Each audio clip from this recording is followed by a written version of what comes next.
Mga katambay, mga kabayan, kamusta po? Si Kamanong po, nagbabalik na naman po muli para po magkomento po sa inyo dito po sa Tambay Makabayan. Samahan niyo po inyong lingkod, magkomentuhan po tayo. Maganda umaga po muna sa inyo, tanghali, hapon, gabi at madaling araw po sa atin lahat. Sana po nasa maayos po tayong kalagayan. Ito po mga tambay, meron pong nakakalungkot na naman balita. Ang ginagawa pong legacy ng nakaupo ngayon, si Marcos Jr. At ito po, kung may katotohanan po ito mga tambay, alam naman po natin na bagsak na po ang ekonomiya natin. Ayon na rin po yan sa World Bank. At ngayon, pati po ang stock market po natin, ang Philippine stock market, ay bagsak din po dahil sa korupsyon. Magkano na po ang binagsak, ang nawala sa Philippine stock po natin, ay hindi na raw po bababa sa 1.7 trillion. Pero may sagot naman po dyan ang Malacanang. Fake news daw po yan, mga kabayan, ibang klase. Lahat naman po may sagot sila, lalong-lalo po pagka ang katotohanan na ang lumalabas. Madali po nilang pasinungalingan yan umano. Pero pakinggan po muna natin ito mga tambay. Itong pahayag po ng expert. Ngayon po kasama po natin ang isang chartered market technician, isa rin pong chief investment strategist ng Trading Edge Consultancy, Sir Ron Acoba. Good morning po, sir. Good morning. Good morning, guys. Good morning, sir. Thank you for being on the show. Sir, una muna. Sure thing. Opo, maraming salamat po. Sir, gaano nga po ba kalaki o kalaki yung impact nitong corruption issues sa stock market po ng Pilipinas? Well, in terms of valuation, nung bumaba siya last week, yung PSE, Philippine Stock Exchange Index, nung bumaba siya to a 4-month low of around 5,900 level, inside like 10 days, more or less 10 days, bumaba nga siya ng mga ganun. 1.7 trillion in terms of market valuation ang nabura across different across several businesses essentially. And yun yung pagbagsak na yun was further hampered by the onset of this flood control scandal. To begin with, actually, yung market natin pangit na siya since honestly pangit na siya since the start of the year because ang dami na nating issues. Hindi lang issues locally, pati marami din issues globally. But yun everything was made worse with the onset of this flood control scandal. Oo. Sabi niyo nga po, pangit na siya since the start of the year, pero mas pumangit palalo because of the flood control scandal. Yun pong pagbaba in just 10 days na binabanggit ninyo na 1.7 trillion pesos. Normal po ba yun? Well, may mga times na normal siya, especially if you remember when the economy was immediately shut down with the onset of the pandemic. That was second week of March. Mas malala pa yung bagsak ng market actually that time, and it just happened inside a short amount of time, even less than a week. So may mga times that there are really drastic declines. On the other end, there are naman times that there are sudden surges in prices. Depende kung may notable catalyst. Pero yan po mga tambay, nakita niyo po, ayon po kay Ron Acoba ng Charter Market Technician, si Ron Acoba, mga kababayan. Nakita niyo po, yung pagbagsak po ng ekonomiya natin ng mga panahon po, pandemya, shutdown po buong mundo nung naranasan po natin yan. Ngayon po, bumabagsak po ang Philippine stock po natin at nawala na po ang 1.7 trillion. May pandemya po ba tayo? Di po ba? Kaya po bumagsak ang stock natin, ang Philippine stock. Ngayon po ba? Ano po bang bumagsak sa atin? Hindi lang naman po Philippine stock ang bumagsak sa atin Pati po pera natin, nawala. Kaya po, hirap na hirap po ang bansa natin ngayon. Makipagkompetensya. Dahil sino pa papasok. Paano ka palalaban ng stock ngayon? Mga kabayan, bistado ko na, corrupt. Lalo-lalo sa flood control issue na yan. Hindi po ba, pati nga ibang bansa, kinukundina na ang ating bansa. Nauna na ang South Korea, hindi nagpautang sa atin. ng how many billions dahil ayaw nilang pautangin ng bansa ay kurap. Ganon din ang Norway. Nakakahiya, may Pilipino tayong kababayan, ayaw palitan ng kaniyang pera dahil daw money laundering at kurap ang bansa. Nakakahiya. Pero pinasinungalingan po yan. Pakinggan po natin itong sinasabi po na ang ulat po ay nalugi ang Pilipinas sa stock market ay fake news daw po mga tambay. Siyempre po. alangang hindi nila kundinahin yan. Sila nakaupo ngayon. Di ba? Ito pa mga tambay. Si Secretary nagsalita po. Siyempre. Pakinggan po natin si Secretary po mga tambay. Siyempre, sasabihin po nila yan. Dahil nga po, kasiraan po ng gobyerno yan . Ang tanong, maniniwala pa ba tayo?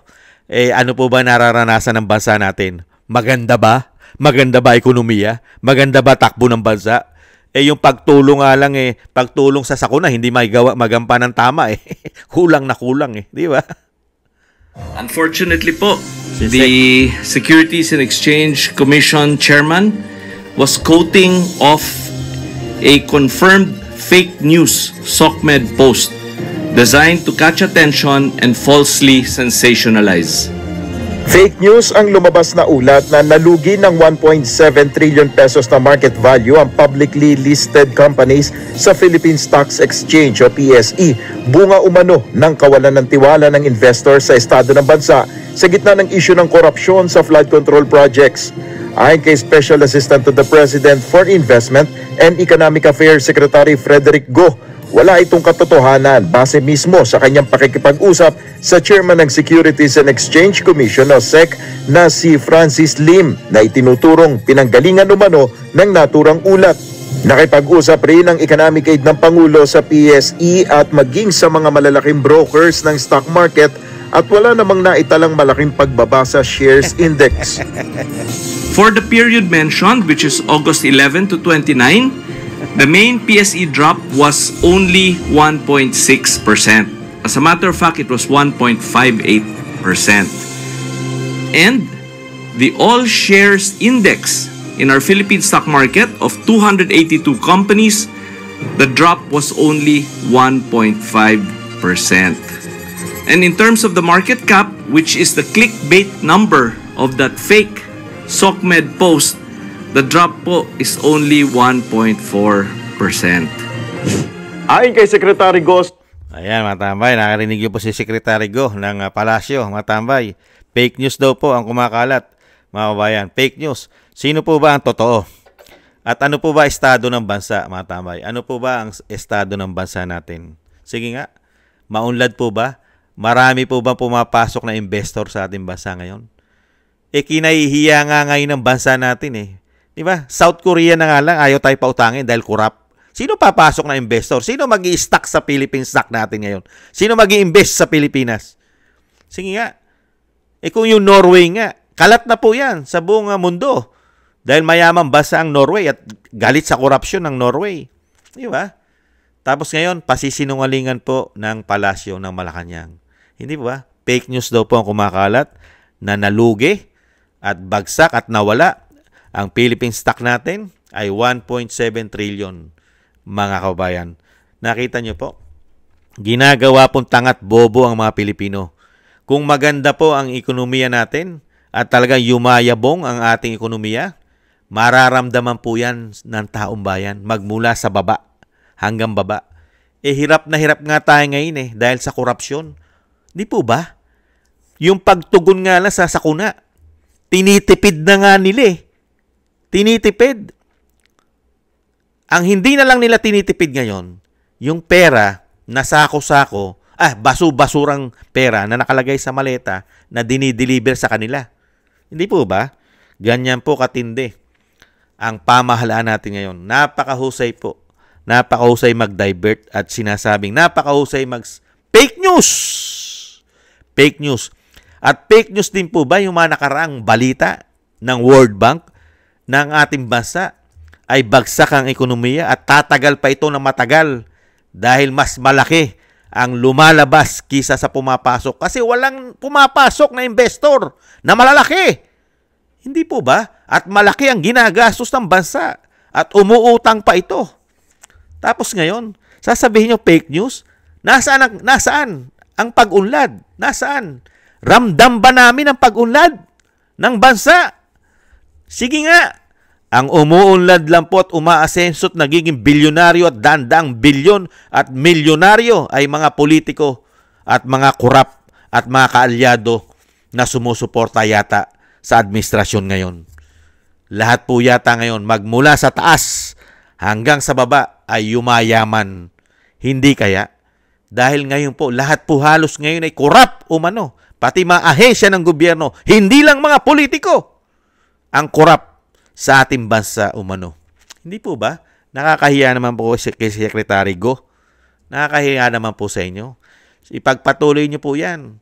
Gawin yung tanga at bobo mga Pilipino na maganda ang ekonomiya, maganda ang Philippine stock natin, ang stocks, maganda. Hindi nagkakaproblema at maliit na porsyento lang ang binababa. Unbelievable. Ibang klase kayo. Yan po mga kabayan. Sino po ang paniniwalaan po natin? Mga kabayan, ang palasyo o ang taong bayan na nakikita ang sitwasyon ng ating bansa o yung sinasabi nila na napakaganda pa at ayos at stable pa ang bansa. Kung stable ang bansa, bakit ka utang ng utang? Kung maganda ang iyong ekonomiya, bakit ka utang ng utang? Hindi ka na nga pinauutang. Maganda pala ekonomiya. At fake news pag sinasabing bumabagsak ang ating kaperahan at ang mga investor na pumapasok sa ating bansa ay bumabagsak at nawawala, mga kabayan. Pero, fake news. Pagdating sa kanila, fake news! Ganyan po ang pamahalaan natin. Sanay na sanay po. Gaguhin, tarantaduhin at walang hiyain tayong mga Pilipino, mga kababayan. Sanay na sanay po tayong budulin, mga kababayan. Sanay na sanay po yata sila talaga umano magsinungaling sa Pilipino. Pakapala na lang po ng mukha talaga. Kaya lang, yung sinasabi po natin at sinasabi po natin mga kababayan, lahat po ay may hangganan, may katapusan. Ang kasinungalingan at pagbubudol, pagnanakaw, pagwawalangya sa ating bansa, sa ating bayan, sa ating kaperahan, lahat po yan ay may katapusan. Walang forever. Kung yung tatay, hindi rin naging forever, yung anak pa kaya, umano, mga kabayan. Yan po mga kabayan, ang dalawang part. Meron po nagsasabi na mga expert, bagsak, ang nawalan tayo ng mahigit 1.7 trillion sa ating Philippine stocks market, sa Philippine stock market natin. Pero dito naman po sa Palasyo, sa Malacanang, fake news naman daw po. Hindi totoo. Kayo na po mga tambay, sino ang paniniwalaan nyo?